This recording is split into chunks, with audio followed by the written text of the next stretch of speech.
Hello students.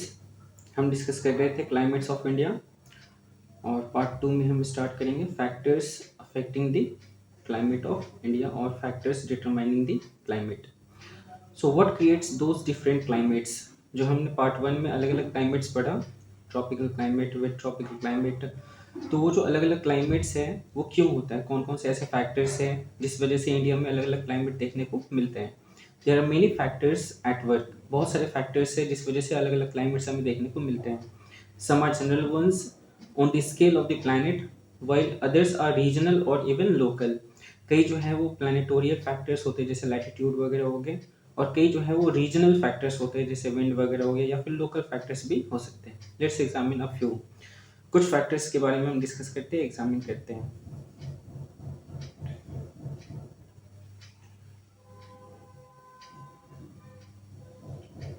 So first is latitude. Latitude क्या होता है? अगर आप अर्थ की ग्लोब को देखें, if you see the globe of the earth, earth more और लाइक हमारे स्फेरिकल है, तो बीच से जो लाइन जाती है इसको हम कहते हैं 0 डिग्री। क्या कहते हैं? 0 डिग्री लैटिट्यूड। ऐसे जो लाइंस जाती हैं इस तरीके से, इस तरीके के लाइंस को हम कहते हैं लैटिट्यूड। इस तरीके के लाइंस को हम कहते हैं लैटिट्यूड। बीच का जो लाइन होता है वो उसका लैटिट्यूड क्या होता है? 0 डिग्री, जिसको हम क्या कहते हैं? बीच के लाइन को हम क्या कहते हैं? इक्वेटर। क्या कहते हैं? इक्वेटर। ठीक है। और टॉप पे हमारा होता है नॉर्थ पोल और बॉटम पे होता है हमारा साउथ पोल। तो जैसे जैसे हम इक्वेटर से ऊपर की तरफ जाते हैं तो क्लाइमेट कैसा होता है? ठंडा होता है क्लाइमेट। और सिमिलरली इक्वेटर से नीचे जैसे जैसे हम जाएंगे साउथ पोल की तरफ तो क्लाइमेट कैसा होगा? ठंडा होगा। इक्वेटोरियल रीजन में मीन्स यहाँ पे इक्वेटर पे क्लाइमेट काफ़ी गर्म होता है और पूरे साल भर बारिश होती रहती है। Now we studied about latitudes in grade 6, class 6 में हमने लैटिट्यूड के बारे में डिस्कस करा था। Do you remember that latitudes measure the distance from the equator. Latitude जो है वो इक्वेटर से डिस्टेंस मेजर करते हैं। जैसे इस लैटिट्यूड की इक्वेटर से क्या डिस्टेंस है, इस तरीके से मेजर करते हैं। Increasing as we move away from it, इधर नॉर्थवर्ड और साउथवर्ड। जैसे हम लैटिट्यूड से ऊपर जाते हैं, 0 डिग्री इक्वेटर से ऊपर जाते हैं, या तो नॉर्थ की तरफ या साउथ की तरफ। While the climate around the equator is extremely hot, equator के अराउंड जो क्लाइमेट होता है वो काफ़ी हॉट होता है, काफ़ी गर्म होता है। As the latitude increases it becomes temperate. जैसे हम ऊपर की तरफ जाते हैं, इक्वेटर से ऊपर की तरफ जाते हैं, जैसे लैटिट्यूड इंक्रीज होते हैं क्लाइमेट टेम्परेट होता है, ठंड होती है। और भी ऊपर जाएं नॉर्थ पोल की तरफ तो काफ़ी सर्दी भरी मौसम हो जाती है।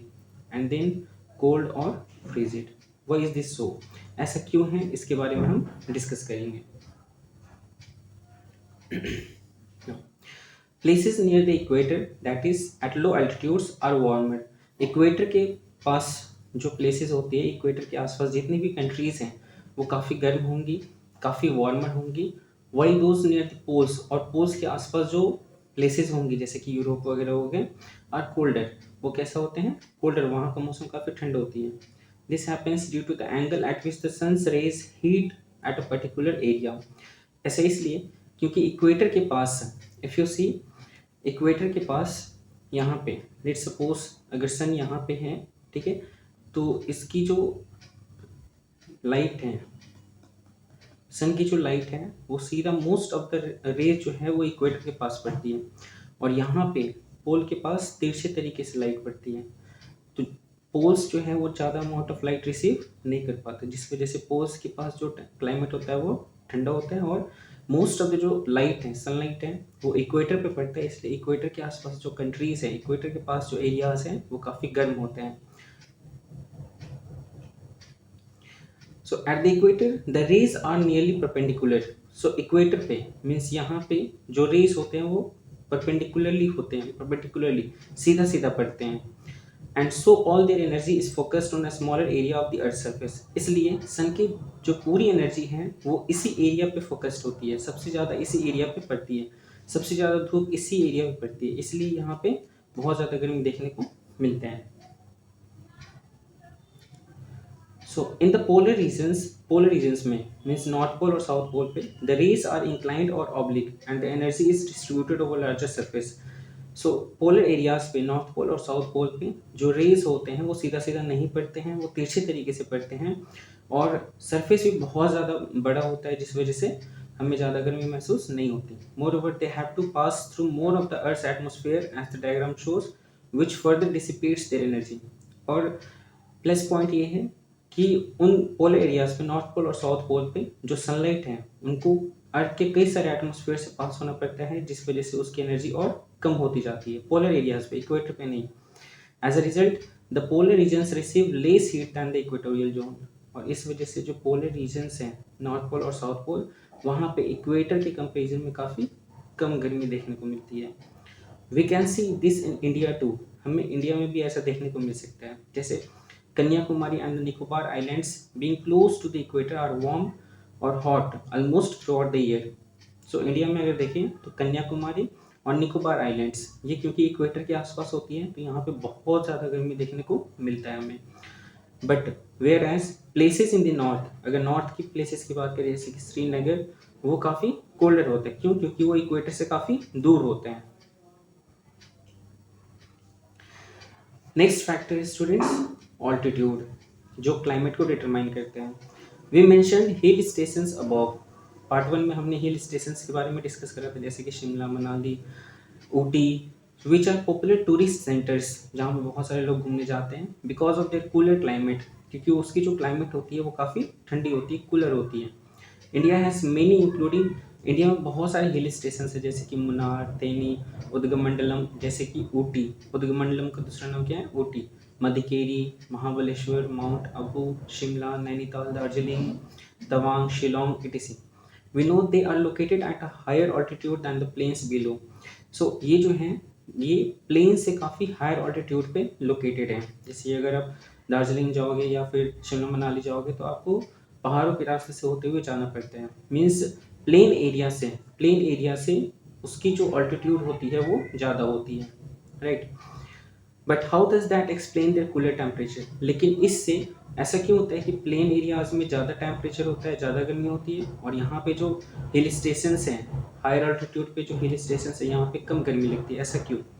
So you will later learn the full answer in your science classes. Science classes में हम इसके बारे में डिस्कस करेंगे।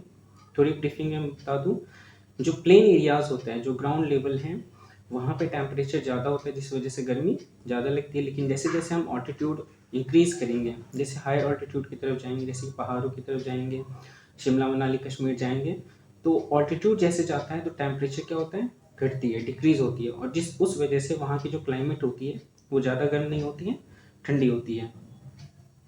To keep things simple for now, the temperature decreases as the altitude increases. So simply अगर हम इसको पुट करें तो जैसे ऑल्टीट्यूड इंक्रीज होता है, जैसे आप हायर ऑल्टीट्यूड की तरफ जाओगे तो टेम्परेचर क्या होगा? डिक्रीज होगा, और इस वजह से वहाँ कम गर्मी देखने को मिलेगी। जैसे कि दार्जिलिंग हो गया, उदगमंडलम ऊटी हो गया, मुन्नार हो गया, शिमला हो गया। Now the atmospheric pressure, therefore the air density decreases as the altitude increases. जैसे आप ऑल्टीट्यूड, जैसे जितने भी माउंटेनियर होते हैं जो पर्वत पे, पहाड़ पे चढ़ते हैं, तो वो अपने साथ साथ ऑक्सीजन सिलेंडर लेके चढ़ते हैं। क्यों? क्योंकि जैसे जैसे ऑल्टीट्यूड इंक्रीज होता है तो जो एयर की डेंसिटी है, जो एयर है, वो पतला होते जाता है, और पतला एयर होने के कारण सांस लेने में दिक्कत होती है। इस वजह से वो अपने साथ साथ ऑक्सीजन सिलेंडर लेकर जाते हैं। तो जैसे जैसे ऑल्टीट्यूड इंक्रीज होता है तो एटमॉस्फेरिक प्रेशर डिक्रीज होता है और एयर डेंसिटी भी डिक्रीज होता है, right. So and as the air gets less dense, और जैसे एयर पतला होते जाते हैं तो वहाँ पे टेम्परेचर कम हो जाते हैं, जिस वजह से हमें ठंडी लगती है।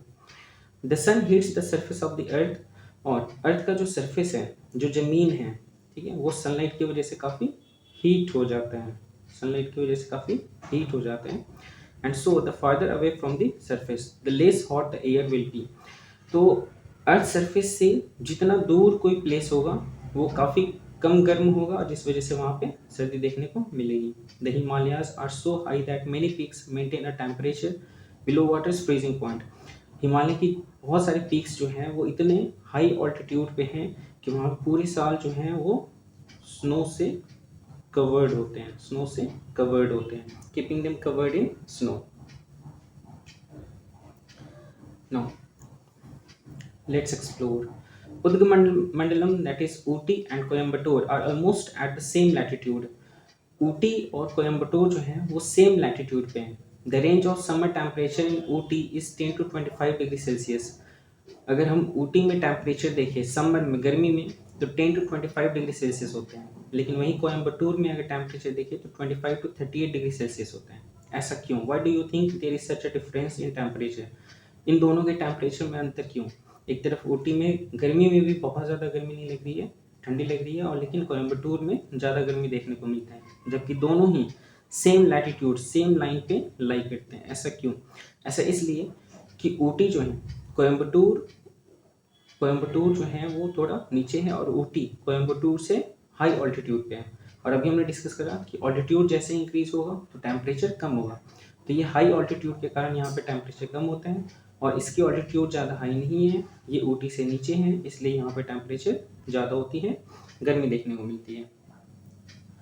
Next, proximity to the sea, समुद्र से नज़दीकी, right, distance from the sea. Temperatures in coastal areas do not vary much. Coastal areas में पार्ट 1 में हमने डिस्कस करा था. अगर हम इंडिया का ये लोअर मैप देखें तो यहाँ पे हमारा बे ऑफ बंगाल है,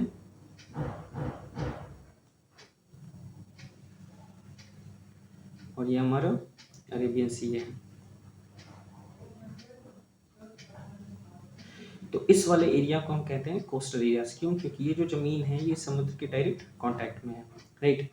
सो ये Arabian sea and bay of Bengal. So coastal areas में टेम्परेचर ज़्यादा वेरी नहीं करता है, ज़्यादा डिफरेंस नहीं होता है. The summers are not too hot, गर्मी में बहुत ज़्यादा गर्मी नहीं लगती. And the winters are not too cold, winter में बहुत ज़्यादा सर्दी नहीं लगती. ऐसा क्यों? That is because the sea acts as a moderator for the temperature. इसलिए क्योंकि वहाँ पे जो टेम्परेचर है वो सी मॉडरेट करके रखता है. मीन्स बहुत ज़्यादा बढ़ने नहीं देता है और बहुत ज़्यादा घटने नहीं देता है, right. This diagram sums up the phenomenon, and your science textbook explains this further while discussing the heating and cooling of land and water in coastal regions. ठीक है, ये जो हम डायग्राम देख रहे हैं, समर में आप देखो, समर में क्या होता है, लैंड ऑब्जर्व्स हीट क्विकली, जमीन जो है वो बहुत जल्दी गर्म हो जाता है, और समुद्र जो है वो धीरे धीरे गर्म होता है, जिस वजह से क्या होता है, coastal region cooled by sea air. तो ये जो सी का जो एयर है, क्योंकि यहाँ पे इसकी टेम्परेचर ज़्यादा नहीं होगी, लैंड की टेम्परेचर बहुत ज़्यादा है क्योंकि ये बहुत जल्दी गर्म हो गया 44 डिग्री सेल्सियस, इसकी टेम्परेचर कम है 32 डिग्री सेल्सियस. तो इसके ऊपर जो हवाएं होंगी वो ठंड होगी, ठंडी हवाएं होंगी, तो ये ठंडी हवाएं किस तरफ मूव करेगी, ज़मीन की तरफ. तो इस वजह से क्या होता है, यहाँ जो गर्मी पड़ रही है, ज़्यादा टेम्परेचर हाई है, उसको कौन रेगुलेट करता है, ये विंड जो सी की तरफ से लैंड की तरफ आ रही है. अगर विंटर में देखिए, विंटर सीजन में land loses heat rapidly, land जो है वो बहुत जल्दी ठंडा हो जाता है, and sea loses heat slowly, और सी जो है वो थोड़ा गर्म रहता है, जिस वजह से यहाँ की जो ठंडी हवाएं हैं वो किस तरफ आती हैं, जो ठंडी हवाएं हैं यहाँ की, ठीक है, ये ठंडी हवाएं जो हैं ये यहाँ की गर्म हवाएं से थोड़ी गर्म हो जाती है, जिस वजह से यहाँ पे ज़्यादा सर्दी देखने को नहीं मिलती है. तो कोस्टल एरियाज जो हैं, कोस्टल एरियाज में न ज़्यादा सर्दी पड़ती है और न ज़्यादा गर्मी पड़ती है. The result is that those regions tend to be more temperate, और इस वजह से वो टेम्परेट होते हैं. टेम्परेट क्लाइमेट कल ही हमने डिस्कस करा था पार्ट 1 में, कि ऐसा क्लाइमेट होता है जिसमें समर में बहुत ज़्यादा गर्मी ना पड़े और विंटर में बहुत ज़्यादा सर्दी ना पड़े. As you move inland from the coast, लेकिन अगर कोस्टल एरियाज से जैसे जैसे हम अंदर की तरफ आएंगे, जैसे ये इंडिया का मैप है, तो कोस्टल एरियाज से, ये कोस्टल एरियाज हैं, कोस्टल एरियाज से जैसे हम अंदर की तरफ आएंगे, इधर बीच में आएंगे, तो टेम्परेचर बहुत ज़्यादा बढ़ने घटने लगते हैं. ऐसा क्यों? क्योंकि यहाँ पे कोई सी नहीं है इसके टेम्परेचर को रेगुलेट करने के लिए, कंट्रोल करने के लिए. The temperature get more extreme, summer temperatures will be higher, summer में टेम्परेचर बहुत ज़्यादा हाई होते हैं, एंड विंटर टेम्परेचर्स लोअर, और विंटर में टेम्परेचर काफ़ी लो हो जाते हैं. For example Mumbai and Nagpur are located at a similar latitude. अगर हम देखें तो यहाँ पे कोस्टल एरियाज में मुंबई है और यहाँ पे नागपुर है, ठीक है. But Mumbai being near the sea has cooler summers, लेकिन मुंबई क्योंकि समुद्र के नज़दीक है, बिल्कुल समुद्र को टच करता है, तो वहाँ पे समर में बहुत ज़्यादा गर्मी नहीं लगती, ठीक ठाक गर्मी लगती है, ज़्यादा गर्मी नहीं लगती, around 32 degree Celsius, and milder winters, और सर्दी में बहुत ज़्यादा सर्दी नहीं पड़ती. वही नागपुर, और क्योंकि नागपुर जो है वो यहाँ पे है, समुद्र इसके पास नहीं है, तो यहाँ पे बहुत ज़्यादा गर्मी लगेगी, 44 डिग्री सेल्सियस तक टेम्परेचर जाता है समर में, और सर्दी बहुत ज़्यादा लगेगी, 10 डिग्री सेल्सियस तक जाता है टेम्परेचर विंटर में। So as you can see Mumbai's range of temperature is about 14 degree Celsius. Range of temperature कहते हैं जो high maximum temperature minus minimum temperature. जैसे अगर कहीं पे टेम्परेचर 38 डिग्री सेल्सियस है मैक्सिमम, और कहीं पे टेम्परेचर 14 डिग्री सेल्सियस है मिनिमम, तो इसको जब हम माइनस करेंगे तो क्या है 24 डिग्री सेल्सियस, तो यही उसका रेंज हो जाएगा। तो मुंबई का जो रेंज ऑफ टेम्परेचर वो 14 डिग्री सेल्सियस है, लेकिन नागपुर का जो रेंज ऑफ टेम्परेचर वो 34 डिग्री सेल्सियस है। ऐसा क्यों? जस्ट बिकॉज कि मुंबई जो है वो सी के नज़दीक है, और नागपुर जो है वो सी से, समुद्र से दूर है, राइट। Next winds. विंड्स के बारे में डिस्कस करते हैं। विंड्स कैसे क्लाइमेट को डिटरमाइन करता है, कंट्रोल करता है। Wind can move masses of warmer और cooler air.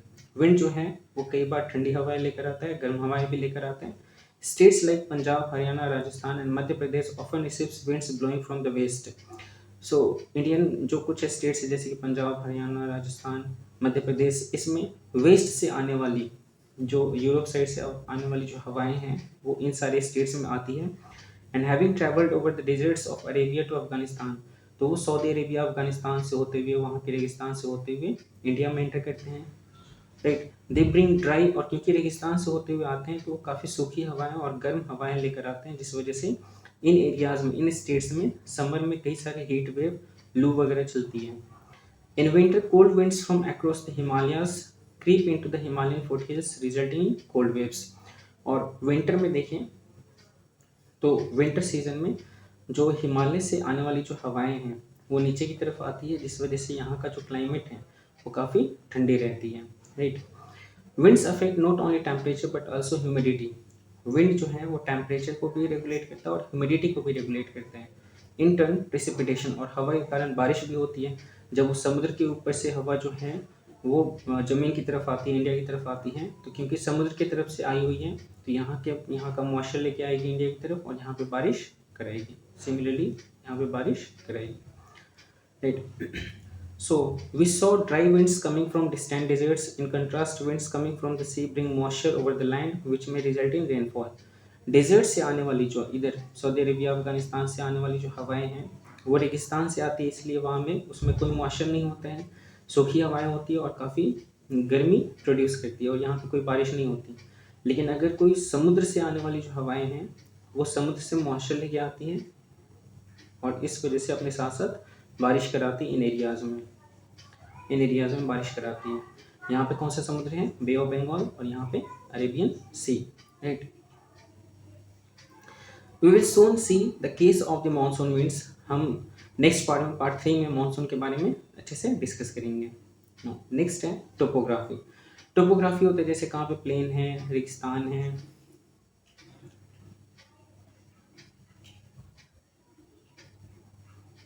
Second.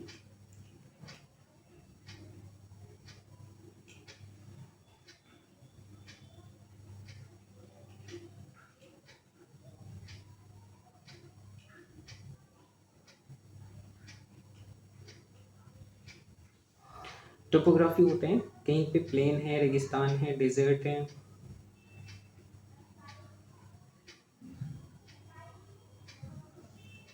Right. So finally, the topography of a region also plays an important role in determining its climate. तो टोपोग्राफी भी climate को determine करने में काफ़ी इंपॉर्टेंट रोल प्ले करते हैं। For instance, for example, the Himalayas and the Karakoram ranges protect to some extent the Indian subcontinent from the winds of the cold deserts of Central Asia.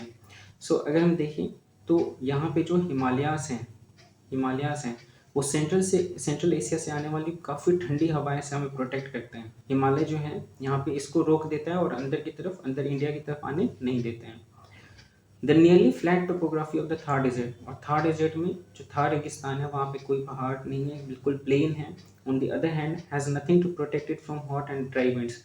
और जैसे यहाँ पे अगर हम देखें तो थार डेजर्ट के पास कुछ भी नहीं है जो यहाँ की गर्म हवाओं को इंडिया में एंटर करने से रोक सके, इसलिए ये यहाँ की जो गर्म हवाएं हैं वो पंजाब, हरियाणा, उत्तर प्रदेश वगैरह में एंटर करती है, जिससे हमें समर में, गर्मी में बहुत ज़्यादा गर्मी महसूस होती है। In the next section we will see the role of the western Ghats. अगले सेक्शन में हम ये देखेंगे कि वेस्टर्न घाट का क्लाइमेट के ऊपर क्या कंट्रोल है in India south west monsoon, जब हम मानसून के बारे में डिस्कस करेंगे, right. So putting it all together, अगर हम रिवाइज करें इसको, the climate of any region is determined collectively by all above factors. So climate जो ऊपर हमने फैक्टर्स पढ़ा उनसे डिटरमाइंड होता है। Describing the climate involves a description of the pattern of temperature, precipitation and wind conditions in a region over 3 decades और मोर। और यही सारे फैक्टर्स जो हैं, जो प्रेसिपिटेशन बारिश को भी कंट्रोल करता है, टेम्परेचर को भी कंट्रोल करता है और विंड कंडीशन को भी कंट्रोल करते हैं, राइट। सो इस बॉक्स में ये क्या देखें हम डिस्कस कर लेते हैं। A micro climate is a climate localized in a small area. Micro climate कहते हैं जो एक काफ़ी छोटे से एरिया में उसकी जो क्लाइमेट होती है उसको माइक्रो क्लाइमेट कहते हैं, जो कि इसके जो पड़ोसी रीजन है, इसके आसपास जो रीजन है, इससे काफ़ी इसकी क्लाइमेट होती है, अलग होती है। It has a unique pattern of temperature, इसका टेम्परेचर अलग होता है, ह्यूमिडिटी अलग होती है, बारिश प्रेसिपिटेशन अलग होती है। For instance enclosed valleys and some forests have microclimates of their own, जैसे जंगल वगैरह में जो पहाड़ों वगैरह के अपने क्लाइमेट्स होते हैं। So two urban heat islands, urban heat islands किसको कहते हैं, जैसे कुछ सिटीज़ जो हैं, some cities that have a large number of buildings, वहाँ पे बहुत सारे लार्ज नंबर ऑफ बिल्डिंग्स होंगे, अदर कंक्रीट स्ट्रक्चर्स, इंडस्ट्रीज वगैरह होंगे और काफ़ी कम पेड़ होंगे, जिस वजह से वहाँ की गर्मी बहुत ज़्यादा बढ़ जाती है। And they are often much warmer than the surrounding region, और इसलिए वहाँ पे आसपास के रीजन से काफ़ी ज़्यादा गर्मी देखने को मिलती है। जैसे कि अर्बन हीट आइलैंड का एक एग्जांपल हो जाएगा, कौन सा, Delhi, right. So micro climates can influence the local flora and fauna, the crops grown and impact human health and wellbeing. Micro climates जो हैं वो लोकल फ्लोरा मीन्स पेड़, फौना, एनिमल्स, इसको भी इम्पैक्ट कर सकता है, असर डाल सकता है, और ह्यूमन हेल्थ और वेलबींग पे भी असर डालते हैं, right. So guys, next part 3 में हम यहाँ से डिस्कस करेंगे द मानसून। टिल देन आप पार्ट 1 पार्ट 2 रिवाइज करो एंड एग्जाम्स की अच्छी प्रिपरेशन करो। सो मिलते हैं पार्ट 3 में। टिल देन सब्सक्राइब करना ना भूलें।